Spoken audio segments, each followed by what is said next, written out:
ایدی کسبی روزی میلیسیای توجیک در ناحیه ووسه با جمعیتی تانتناوی تشکیل کرده شد. در این چهاربینی هیئت شخصی سابقه‌داران ساحه و روبران دیگر مقامات حفظ حقوق اشتراک داشتند. بخشیده به این روز در برآمد سردار شعبه وزارت کارهای داخلی تاریخ تشکیلیابی میلیسیای توجیک راه طی نموده پیشگیری و مبارزه با جنایتکاری و خدمت صافدلانه کارمندان میلیسیا مثالها آورده شدند.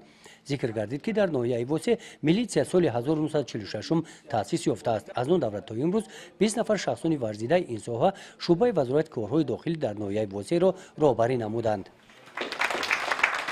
میلیسیا طبق تعیینات خود همیشه وظیفه‌های مرکب و مهم دولتی را در سمت تامین ترتیبات حقوقی و تحکیم قانونیت به سامان می‌رساند.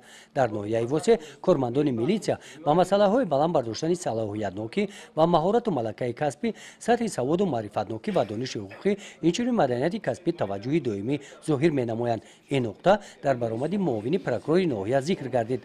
قبول گردیدن قانون جمهوری تاجیکستان درباره اشتراک شهروندان در تامین ترتیبات جمعیتی و فرمان پرزیدنت جمهوری تاجیکستان درباره تصدیق استراتژی اصلاحات میلیسیای تاجیکستان برای سالهای 2013-2020 برای مقامات میلیسیا زمینه قانونی فراهم آورده شد که این سمت فعالیت خود را با دستگیری همه‌جانبه مقامات دولتی و شهروندان عملی می‌نمایند.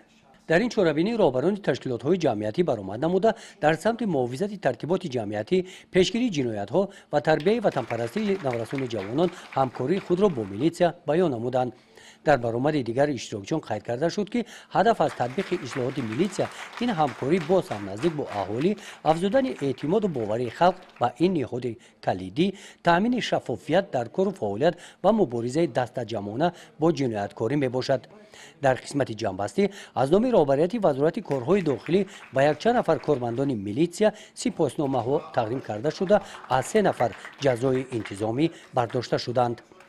گزارش خواجه نظریف خدای نظر ظهوروف از ناحیه ووسه برای برنامه اطلاعات نوید.